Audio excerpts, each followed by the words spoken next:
Hello everybody, welcome back to this super doc, a super duper episode. I have with me Bone అన్న వెంటనే మనందరికీ చాలా చాలా చాలా దగ్గర మనిషి మన డాక్టర్ గారు అనుకుంటూ మనం అందరం ముందుకు వెళ్ళి డాక్టర్ గురువారెడ్డి గారు ఉన్నారు మనతో. సార్ నమస్తే. నమస్తే అమ్మా. ఎలా ఉన్నారు సార్? బ్రహ్మాండంగా ఉన్నాను. Wonderful sir, super vibe. Sir the super doctor లో బేసికల్ గా మీ గురించి మాట్లాడడంతో పాటు ఇప్పటి వరకు మీరు చేసిన అన్ని అచీవ్మెంట్స్ షేర్ చేసుకుంటూ ఉంటే ఒక పాయింట్లో ఒక ఇన్స్పిరేషనల్ స్టోరీగా ఉంటుంది. దాంతోపాటు మీ పర్సనల్ ఇన్సైట్స్ కూడా ఇంకాస్త లోతుగా తెలుసుకునే ప్రయత్నం చేద్దాము అన్న ఒక కాన్సెప్ట్తోనే ఈ సూపర్ డాక్ సిరీస్ మీతో చేస్తున్నాం sir. To start with, to become an orthopaedic surgeon, what's your inspiration sir? కరెక్ట్గా చెప్పాలంటే ఇన్స్పిరేషన్ ఏం లేదు, డిస్పరేషన్. అంటే రోడ్డు మీద యాక్సిడెంట్స్ ఉంటాయి కాబట్టి ఇండియాలో ప్రాక్టీస్ కొదవలేదు ఎముకలు ఎరగడానికి అని ఆ ఉద్దేశంతో ఆర్థోపెడిక్స్ సెలెక్ట్ చేసుకున్నాను నేను. అంతేగాని ఆర్థోపెడిక్స్ ఇన్స్పిరేషన్ వచ్చి ఎవరినో చూసి ఎక్సైట్ అయిపోయి ఎప్పుడు చేయలేదు. అప్పుడు బ్రతుకు తెరువు కోసం ఇది కరెక్ట్ బ్రాంచ్ అనిపించింది, అది చేసుకున్నాను. సార్ ఒకవేళ డాక్టర్ అయ్యి ఉండకపోతే ఏం చేసి ఉంటారు sir? What else career would you choose? Collector కావాలని ఉండేది. Collector? Yeah, I want to become an IAS. But నాకు అన్ఫార్చునేట్గా ప్రాపర్ గైడెన్స్ లేక ఆ డైరెక్షన్లో వెళ్ళలేకపోయాను. లేకపోతే I wanted to be an IAS. రోజు మొత్తంలో సుమారుగా ఎన్ని సర్జరీస్ చేస్తారు సార్? 20-25 సర్జరీస్. సో అన్ని సర్జరీస్ చేసిన తర్వాత టైర్డ్ అయిన తర్వాత what would be your relaxing trend sir? అదే మ్యూజిక్ వినడం, బుక్ చదువుకోవడం, ఆర్ లేకపోతే ఎక్వేరియం ఫిష్ చూడటం. ఫిషెస్ చూస్తే you become happy again sir? Very relax. అదేం థియరీ ఉంది చెప్పండి? ఏం థియరీ ఉంది అంటే ఇన్ బిట్వీన్ ది సర్జరీస్ ఓపీడీలోకి వచ్చిన ప్రతి ఓపీలో నాకు ఎక్వేరియం ఉంటుంది. ఏ హాస్పిటల్లో ఎక్కడ కన్సల్టింగ్ రూమ్ అన్నా ఒక ఎక్వేరియం ఉంటుంది. ఆ ఫిష్ అటు ఇటు పోతూ ఉంటే అటు వెనకాల చూస్తా కూర్చుంటాను నేను. That is the biggest relaxation for me. తర్వాత మ్యూజిక్, రీడింగ్ ఏ బుక్. అసలు మీరు ఏం తింటారు, ఏం తాగుతారు అని ఒక సిరీస్ చేయాలని ఉంది sir. How do you be so active and energetic always? I don't know to be frank. Positive thinking నా ఉద్దేశంలో. ఒక నెగిటివ్ థాట్ కూడా ఉండదు నాకు రోజు మొత్తంలో. సో ఎప్పుడు ఎవరికి వాళ్ళకి ఏ రకంగా హెల్ప్ చేద్దామా, ఏ రకంగా పాజిటివిటీ తీసుకొద్దామన్న ఉద్దేశం, తపన ఉంటుంది దాంట్లో. I think that is the. కానీ జనం కూడా దాన్ని పాజిటివ్గా అందరూ తీసుకోవాలి అని ఉండదు కదా. అది కదా, వాళ్ళు పట్టించుకుపోయినా నేను పాజిటివ్గా ఉండటమే పాజిటివిటీ. అది నా పాజిటివిటీ ఎదుటి వాళ్ళ రియాక్షన్ మీద ఆధారపడి ఉండకూడదు. It should come from me and that is absolute, not relative. మీరు పాజిటివ్ ఉంటే నేను పాజిటివ్గా ఉంటాను, మీరు నెగిటివ్ ఉంటే నేను నెగిటివ్ ఉంటాను, అది లేనే లేదు. I want be positive, I want be happy because life is so small and so short and only once. Life lesson sir ఇదైతే మాత్రం చాలా బ్యూటిఫుల్గా ఉంది సార్. 25 సర్జరీస్ చేసి పేషెంట్స్ని చూసి పుస్తకాలు చదివే టైం ఎక్కడ వస్తుంది sir?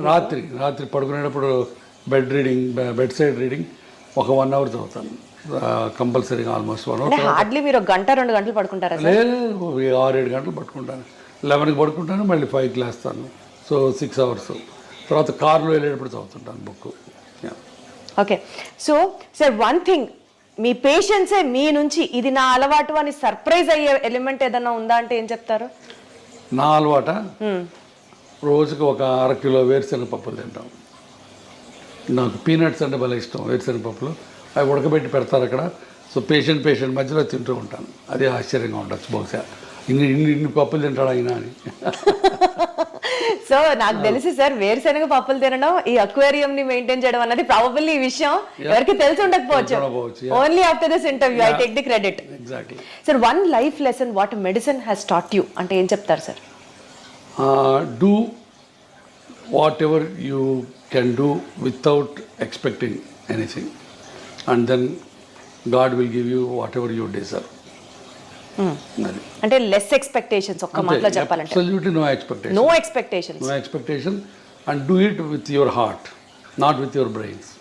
Lot of the time brain పనిచేసి హార్ట్ పనిచేయాలి, అప్పుడే ఇబ్బందులు వస్తాయి. So anything you do with heart, with the compassion and passion, నీకు అన్ని మంచి జరుగుతాయి. నాకు గట్టి నమ్మకం.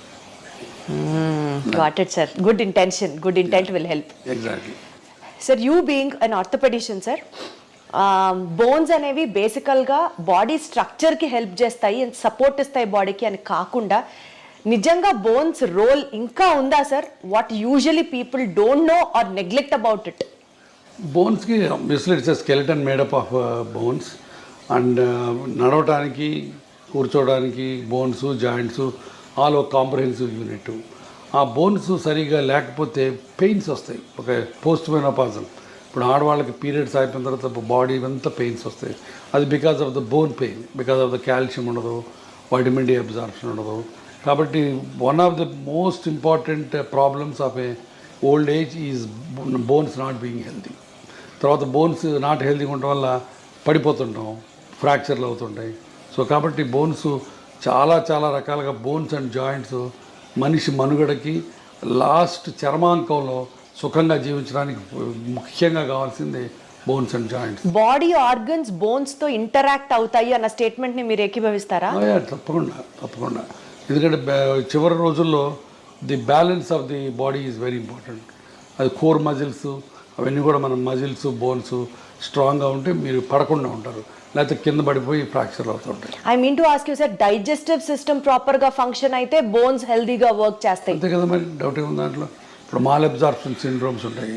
మాల్ అబ్జార్ప్షన్ సిండ్రోమ్స్లో గట్లోంచి సరైన వైటమిన్స్ సరైన ఎలిమెంట్స్ అబ్జార్బ్ అవ్వవు. వాటిల్లో బోన్స్ ఆస్టియోపోరోటిక్గా ఉంటాయి. కాబట్టి డైజెస్టివ్ సిస్టమ్ బాగుంటే బోన్స్ బాగుంటాయి. కిడ్నీస్కి బోన్స్కి లింక్ ఏంటి సార్? కిడ్నీస్ బోన్స్ లింక్స్ అంటే బికాజ్ అగైన్ థైరాయిడ్, పారాథైరాయిడ్, తర్వాత కాల్షియము, పారాథర్మోను, ఆ బ్యాలెన్స్లో ఒక్కోసారి కాల్షియం బోన్లో ఉండకుండా బ్లడ్లోకి వెళ్తుంది. సో ఒక్కొక్కసారి కిడ్నీ స్టోన్స్ అని ఫామ్ అవుతాయి. సో ఇదంతా మల్టిపుల్ హోమియోస్టాసిస్ అంటే కాల్షియం మెటబాలిజం సరిగ్గా లేకపోవటం వల్ల, తర్వాత పారాథర్మోన్స్ ఎక్కువ ఉండటం వల్ల తక్కువ ఉండటం వల్ల ఆ టైప్లో బోన్స్ ఉండాల్సిన ఆస్టియోపోరోసిస్ ఎక్కువైపోయి బోన్స్ ప్రాబ్లమ్స్ వస్తాయి. సో కాల్షియం మెటబాలిజం డిస్టర్బెన్స్ ఒక ప్రాబ్లం, కిడ్నీలో ఒక కాళ్ళ బోన్స్లో ప్రాబ్లమ్స్ వస్తాయి. బేసికల్గా ఈ calcium metabolism, vitamin D supplements ఏదైతే చెప్తూ ఉంటున్నారో బోన్ హెల్త్కి చాలా ఇంపార్టెంట్ అని, ఏ ఏజ్ నుంచి ఎవ్రీ టైమ్ ఈ సప్లిమెంట్స్ తీసుకుంటూ ఉండాలంటారు sir calcium and vitamin D? Age of 16 to 60 easy to remember. 16 ఏళ్ళ నుంచి 60 ఏళ్ళ దాకా ప్రతి ఉమెన్ సప్లిమెంటల్ కాల్షియం తీసుకోవాలి. Vitamin D sir? Vitamin D depends on again, but of course vitamin D ఇప్పుడు ఇండియాలో 80% ఆఫ్ పీపుల్కి deficient, whatever the reasons. ఒక్కోసారి నాకు అనుమానం వస్తుంది, అసలు ఈ ఇండియాలో మెజర్ చేసే కరెక్ట్ ఎక్విప్మెంట్ ఉందా లేకపోతే ఫాల్టీ ఎక్విప్మెంట్ వచ్చిందా అని అనుమానం ఉంటుంది. ఎందుకంటే everybody will have a vitamin D deficiency. So vitamin D రెగ్యులర్గా తీసుకోవడం కంటే కూడా పీరియడ్కి ప్రకారం తీసుకోవాలి on the prescription of the either endocrinologist or an orthopedic surgeon. Sir, I don't know if it is right or wrong, but lung diseases unte they are more prone to risk of fractures anna mataki relevance unda sir? Lung డిసీజెస్కి bone ఫ్రాక్చర్స్కి నాకు తెలిసి connection ఏం కనపట్లేదు on the face of it. Direct connection అయితే ఏం లేదు lung disease వాటికి. సార్, న్యూరలాజికల్ కండిషన్ స్ట్రెస్ ఎక్కువ ఉన్నప్పుడు does it have an impact on the bone density or the bone strength? న్యూరలాజికల్గా కూడా డైరెక్ట్గా ఉండదు బోన్స్ మీద, బట్ ఒక్కొక్కసారి కొన్ని ప్రాబ్లమ్స్లో పార్కిన్సోనిజము అట్లాంటివి అట్లంటే where you are not walking too much, you are sitting in a sedentary style, then the bones will lose calcium and osteoporosis వస్తుంది. అచ్చా, so there is an indirect link అనే చెప్పొచ్చు. సో బాడీలో ఇన్ఫ్లమేషన్ ఉన్నప్పుడు sir, ఇప్పుడు non inflammatory diet తినండి అని అందరినీ ప్రమోట్ చేస్తున్నారు భయంకరంగా. Does really inflammation in the body effect the bone health? Not much. Inflammation అనేది ఒక మజిల్స్కి జాయింట్స్కి ఉన్న సంబంధించింది. బోన్ ఇన్ఫ్లమేషన్ అనేది జనరల్గా బోన్ ఇన్ఫ్లమేటెడ్గా ఉండదు, బట్ బోన్స్లో ఒక్కొక్కసారి దేర్ కెన్ బి డిఫరెంట్ పెరియాస్టియటిస్ అని, ఆస్టియంకెన్ను పెరియాస్టియం అని ఒక లేయర్ ఉంటుంది, దానికి బోన్కి మధ్య ఉన్న స్వెల్లింగ్స్ ఒక్కోసారి ఎక్కువ అవ్వచ్చు. అట్లాంటి పెరియాస్టియటిస్ అంటే బాగా షిన్ పెయిన్స్ ఉంటాయి, అట్లాంటివి రావచ్చు. అది కూడా calcium vitamin D metabolism disturbance వల్ల రావచ్చు. సో అంటే ఆ న్యూరలాజికల్ ఇంపాక్ట్ ఉన్నట్టా లేనట్టా sir? How do we conclude? డైరెక్ట్గా న్యూరలాజికల్కి బోన్స్కి కనెక్షన్ ఉండదు. అంటే స్ట్రెస్ ఉంటే బోన్ పెయిన్ ఎక్కువ అవుతుంది, స్ట్రెస్ ఉంటే అన్ని బాడీలో అన్ని పెయిన్స్ ఎక్కువ అవుతాయి. అర్థమైందా? మస్క్యులర్ పెయిన్ ఎక్కువ అవుతుంది, తలనొప్పి వస్తుంది, మైగ్రేన్స్ వస్తాయి, నెక్ పెయిన్ వస్తుంది. అందుకని డైరెక్ట్గా బోన్ మీద బోన్ మెటబాలిజం మీద డైరెక్ట్ రిలేషన్స్ ఏం లేవు. బట్ ఇండైరెక్ట్గా ఇప్పుడు న్యూరలాజికల్ ప్రాబ్లం వచ్చింది, స్ట్రోక్ వచ్చింది, patient is SIT confined to the bed, అప్పుడు బోన్స్లోంచి ఆస్టియోపోరోసిస్ స్టార్ట్ అవుతుంది. Got it sir. సార్, మీరు కొన్ని లక్షల మంది పేషెంట్స్ని చూసుంటారు over your experience. Basic points patients overlook అయిపోయేది లైఫ్ స్టైల్లో, డెస్పైట్ ఆఫ్ మీరు చాలా వీడియోస్ కూడా చేశారు, సిట్టింగ్ పోస్టర్ దగ్గర నుంచి you have to walk this way, you have to SIT this way అని చాలా చెప్తూనే ఉంటారు. Despite of all your me guidance కాకుండా కూడా పేషెంట్స్ వాళ్ళ లైఫ్ స్టైల్లో ఓవర్లుక్ చేసే పాయింట్స్ ఏంటి సార్? మెయిన్ పోస్చర్, మనం ఇందాక అనుకున్న పోస్చరు. మరి నేను చెప్పినట్టు ఇలా స్ట్రైట్గా కూర్చోరు, ఇప్పుడు అందరూ ఇలా వంగి కూర్చుంటారు, వంగి నడుస్తారు. సో పోస్చర్ ఒకటి మెయిన్, బాగా అందరూ నెగ్లెక్ట్ చేసేది posture. Number 2, lack of exercises. అసలు ఎక్సర్సైజులు, చిన్న ఎక్సర్సైజెస్ కూడా చేయకుండా సెడెంటరీ లైఫ్ స్టైల్లో కూర్చుంటారు. అది number 2. Number 3, abuse of the joints. ఇప్పుడు కింద కూర్చొని ఇండియన్ టాయిలెట్ లేకపోతే కింద బాచపట్టు వేసి కూర్చుంటే మోకాళ్ళ మీద లోటు పడుతుంది, అది మంచిది కాదు. సో అది తెలియదు చాలామందికి. అట్లానే నడుముకి ముందుకు వంకి కూర్చుంటే నడుము మీద పాడైపోద్ది, అట్లానే మెడ ముందుకు వెళ్తే మెడ పాడైపోద్ది. సో ఇవన్నీ కూడా తెలియక చాలామంది they keep on repeating the mistake in the daily activities. Sir 10,000 steps నడిస్తే you will be healthy all over అన్నది జనరల్గా చెప్పిన మాట. బట్ హై ఇంటెన్సిటీ ఎక్సర్సైజెస్ చేస్తే మోకాళ్ళు అరిగిపోతాయి, 10,000 అడుగులేస్తే మోకాళ్ళు అరిగిపోతాయి, ఎక్కువ వెయిట్స్ ఎత్తితే స్ట్రెంథనింగ్ ఎక్సర్సైజెస్ చేస్తే మోకాళ్ళు అరిగిపోతాయి. వీటిలో ఏది కరెక్ట్ సార్? చెయ్యాలని కొందరు, చేయకూడదని కొందరు, కరెక్ట్ చెప్పండి సార్. మోకాళ్ళు అరగడానికి మెయిన్ కారణం number 1 age, number 2 weight, number 3 high impact activities, 3. Number 4 accidents. సరే యాక్సిడెంట్ గురించి మనం మాట్లాడుకోవట్లేదు, ఆ ఏజ్ అది తప్పనిసరి. మనం ఏజ్ అవుతుంటే బోన్స్ జాయింట్స్ అరుగుతూ ఉంటాయి. Number 2 weight is thus directly proportional or directly damaging to the bone joint health. So అది మన చేతిలో ఉంది. సో కాబట్టి మీరు ఎంత బరువు తగ్గితే మోకాళ్ళకి అంత మంచి పని చేసినట్టు. Number 3 point is abuse of the joints. Abuse అంటే ఫర్ ఎగ్జాంపుల్ మీరు ఇండియన్ టాయిలెట్లో కూర్చున్నారనుకోండి, లేకపోతే నెలకు ఒకసారి తిరుపతి కొండ ఎక్కి దిగారనుకోండి, రోజుకి 200 సార్లు మెట్లు ఎక్కి దిగారనుకోండి, మీ మోకాళ్ళ మీద 4 రెట్లు బరువు పోతుంది. అది బయోమెకానికల్లీ ప్రూవెన్. సో దాంతో మీరు మోకాళ్ళని తొందరగా అరగొట్టుకుంటారు. చాలామంది మా తాతలు మెట్లు ఎక్కేవాళ్ళు, మా తాతలు కింద కూర్చునేవాళ్ళు, వాళ్ళకి లేని ప్రాబ్లం నాకెందుకు వస్తుంది అని చెప్పి నమ్మరు. బట్ తాతలు వేరు, మనం వేరు. వాళ్ళ దేహదారుఢ్యం వేరు, వాళ్ళ బాడీ కాంపోజిషన్ వేరు, వాళ్ళ లైఫ్ స్టైల్ వేరు, వాళ్ళ ఫుడ్ డైటరీ హ్యాబిట్స్ వేరు, మనవి వేరు. మనం డెఫినెట్గా ఇండియన్ టాయిలెట్లో కూర్చున్న మెట్లెక్కి దిగిన 4 రెట్ల బరువు మోకాళ్ళ నుంచి పోద్ది. That is a proven biomechanical thing. So కాబట్టి అది చేయకూడదు. సో అది చాలా చాలా జాగ్రత్తగా చాలా మెట్లు ఎక్కి దిగకుండా ఎవరికి అసలు ఇంపాసిబుల్ కాబట్టి వీలున్నంత వరకు, ఇంపాసిబుల్ అంటే వీలున్నంత వరకు. సో అది ఎక్కి దిగాలని రూల్ ఏం లేదు. చాలామందికి ఎక్కి దిగితే మంచిది, హెల్త్ మంచిది అంటారు. సో కొంతమంది అసలు లిఫ్ట్ ప్రిఫర్ చేయరు. My doctor adviser me to use only lifts, నేను డోంట్ యూజ్ ద లిఫ్ట్స్ అని చాలామంది అంటారు. That is a wrong concept. ఎందుకంటే ఇప్పుడు కార్డియాలజిస్ట్కి మాకు ఇప్పుడు తగదాలు. కార్డియాలజిస్ట్ ఏమో నడవమంటాడు, మెట్లు ఎక్కమంటాడు, లిఫ్ట్ ఎక్కద్దు అంటాడు. నేనేమో లిఫ్ట్ వాడద్దు, మెట్లు వాడద్దు, లిఫ్ట్ వాడమంటాను. కారణం ఏంటంటే మెట్లకి దిగితే గుండెకి మంచిది, లంగ్స్కి మంచిది, బట్ మోకాళ్ళు బ్యాడ్ అయిపోద్ది. సో అన్ని బాడీలో అన్ని ఆర్గన్స్కి కాపాడి స్టిల్ ఎక్సర్సైజ్ ఇచ్చేది 2 బ్రిస్క్ వాకింగ్ అండ్ సైక్లింగ్ ఒకటి. ఈ రెండు మీకు బాగా ఉపయోగపడతాయి. సో అది చేసుకుంటే చాలు. ఇప్పుడు ప్రతిరోజు మెట్లెక్కి దిగాలని రూల్ లేనే లేదు. సార్ కొన్నిసార్లు మీ ఫ్యామిలీ గురించి, మీ పర్సనల్ స్పేస్ గురించి మీరు మాట్లాడినప్పుడు చాలా కంపాషనేట్గా మాట్లాడుతున్నట్లు అనిపిస్తుంది. ఈ field especially in the terms of medical field, hospitals, costly hospitals, rich is everything, కంపాషనేట్గా అనిపిస్తుందా సార్, లేకపోతే కమర్షియలైజ్ అయ్యింది కల్చర్ అన్న ఫీలింగ్ మీకు ఎప్పుడైనా వచ్చిందా? కంపాషన్ అనేది గుండెలోంచి రావాలి, కమర్షియల్ అనేది బ్రెయిన్లోంచి. ఇందాక మనం అనుకున్నట్టు ఇది కమర్షియల్ వరల్డే, but still you can be kind, you can be compassionate. That's what it is. ఇప్పుడు మా హాస్పిటల్ ఉంది, మేమే చారిటీ కాదు. We have to run the hospital, we have to earn for the stakeholders, but at the same time we don't need to flee the patient దోచుకోవాల్సిన పని లేదు, and వాడి రక్తం పీల్చాల్సిన పని లేదు. మేమే కాదు, 90% of the doctors don't do that.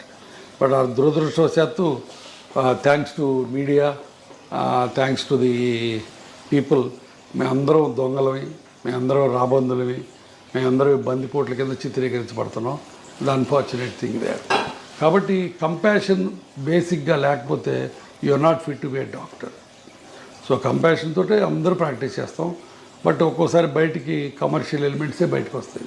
Profit over a patients care if you have to talk, మీరు ఎప్పుడు patient care this really made my day, నేను ప్రాఫిట్ చూడలేదు ఈ కేసులో అని మీకు ఆ హార్ట్ వెల్మింగ్ గా అనిపించిన చాలా సార్లు వస్తుంది అది. ఇప్పుడు నా దగ్గర పేషెంట్స్ వస్తారు, I'm working in a corporate hospital, ఇందాక మీతో అన్నట్టు చారిటీ హాస్పిటల్ కాదు, ఇక్కడ బిల్లులు లక్షలు అవుతాయి, బట్ ఒక్కొక్కసారి బిల్లులు కట్టలేనప్పుడు అవి ఏవి చేస్తాం, చేతనైన సహాయం చేస్తాం.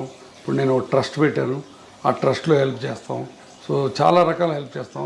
ఆ హెల్ప్ చేసిన ప్రతిసారి హ్యాపీనెస్ ఉంటుంది, దాంట్లో డౌటే లేదు. One incident if you have to tell sir it really made your day అని అంటే ఏం చెప్తారు? చాలా ఉన్నాయి. లాస్ట్ వీక్ ఇట్ సెల్ఫ్ ఒక కలీగ్ ఆర్థోపెడిక్ సర్జను, బట్ చాలా రోజుల నుంచి ఆయన ప్రాక్టీస్ చేయట్లేదు, బెడ్ మీద కదలట్లేదు, ఆయన పడి ఫ్రాక్చర్ అయి వచ్చాడు. సో హిప్ రిప్లేస్మెంట్ చేసాం. అయిన తర్వాత కూడా ఆయన 10 రోజులు హాస్పిటల్లో ఉన్నాడు, బట్ నడవలేదు, ఈ రిఫ్యూజ్ టు వాక్. బిల్లు చాలా అయింది, మళ్ళీ కట్టుకోలేమన్నారు. దాన్ని మరి 70% బిల్ తగ్గించి ఇంటికి పంపించాను. ఆ ఇంటికి పోయే ముందు ఆయన నాతో వీడియో కాల్లో ఆయన కళ్ళల్లో కృతజ్ఞత, ఆయన ఆవిడ కళ్ళల్లో కృతజ్ఞత నాకు evident, and that made my day. Wonderful sir, super super sir. ఇప్పుడు సోషల్ మీడియా ట్రెండ్ అనుకోవచ్చు, maybe because of the awareness for the people అనుకోవచ్చు, ప్రతి ఒక్కళ్ళకి మెడికల్ నాలెడ్జ్ తెలుస్తోంది and they started questioning the doctors as well.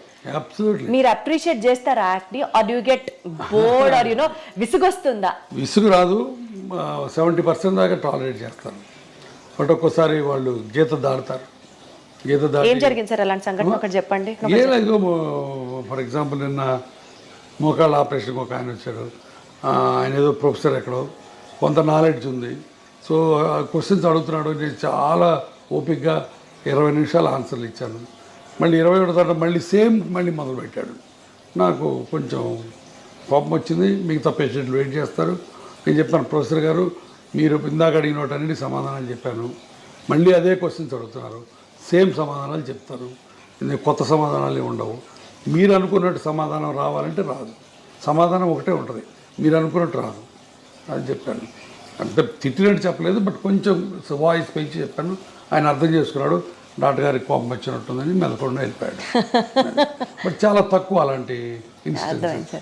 Sir బేసికల్గా మీరు అన్ని years medicine చేసి అంతమందితో యూనో చూసి పేషెంట్స్ని చూసి ఒక డెసిషన్ తీసుకుంటారు సార్, మెడికల్ డెసిషన్. అన్ఫార్చునేట్లీ అది మీడియా వల్ల కానీ పబ్లిక్ వల్ల కానీ మిస్అండర్స్టాండ్ అయిన సిచ్యువేషన్స్ ఉన్నాయా? ఉన్నాయండి. ఇప్పుడు నేను ఒకసారి అంతకుముందు కూడా చెప్పాను, ఒక పేషెంట్కి కాలు ఇరిగి వేరే హాస్పిటల్లో ట్రీట్మెంట్ చేసుకుంటే ఆ కాలు అంతా డెడ్ అయిపోయినట్టు అయిపోయింది, వుడెన్ ఇండ్యూరేటెడ్గా అయిపోయింది. దాన్ని మనం కంపార్ట్మెంట్ సిండ్రోమ్ అంటాం. అతను నా దగ్గరకు వచ్చాడు, కాలు తీసేయమంటున్నారు సార్ మిగతా వాళ్ళు, మీరేంటని. నేను కాలు తీయక్కర్లేదు అని చెప్పి 3 నెలల పాటు లిటరల్గా సాకాను ఆ కుర్రాడిని. సాకడం అంటే ఏదో కుర్రాడు తమ్ముడిని కొడుకుని చూసుకున్నట్టు చూసుకొని అతనికి హైపర్ బ్యారిక్ ఆక్సిజన్ కావాలంటే ఇక్కడ, లేకపోతే వేరే ఇంకొక మిలిటరీ హాస్పిటల్కి పంపించి అన్ని రకాలుగా చేశాను. బట్ చివరికి అతను వెళ్ళి 3 టీవీ స్టేషన్స్లో ఇంటర్వ్యూలు సంపాదించి కూర్చొని గురువారెడ్డి మంచోడు కాదు, నా కాల్ని పాడు చేశాడు అని చెప్పాడు. So 3 interviews. బట్ ఆ రోజు చాలా బాధేసింది. బట్ ఆ రోజు ఒక రకంగా నాకు లిబరేట్ కూడా అయిపోయానండి. ఇంత కష్టపడి ఇతనికి చేసాం, ఇతను ఇలా చేశాడు, అయినా సరే మన పని మనం చేయాలి. ఈ ప్రెస్ గురించి, ఈ టీవీల గురించి, వాటి గురించి భయపడకూడదు. నీ ఆత్మకి నువ్వు గట్టిగా ఉన్నంతకాలం వీటి గురించి భయపడకూడదని ఒక రకమైన తెగింపు, ఒక రకమైన స్వాతంత్రం, ఒక రకమైన లిబర్టీ, ఒక రకమైన ఏమంటుంది దాన్ని కమ్ వాట్ మే అన్న యాటిట్యూడ్ వచ్చింది. సో అది ఒక రకంగా మంచిదైంది నాకు. అంటే సార్ ప్రతి డాక్టర్కి వెనకాల ఇలాంటిది ఒక స్టోరీ ఉంది అనుకుంటే, డాక్టర్ వెనకాల ఉంటాయి. ఒక రిచ్ డాక్టర్ అనుకోండి, సమాజం నుంచి ఒక అన్ఫేర్ క్రిటిసిజం ని ఆల్వేస్ ఇన్వైట్ చేసినట్లుగా ఉంటుందా? ఉంటుంది. సమాజం మమ్మల్ని భూతద్దంలో పెట్టి చూస్తుంది, ప్రతి అడుగుని క్రిటిసైజ్ చేస్తుంది. సో తప్పదు, పార్ట్ ఆఫ్ లైఫ్.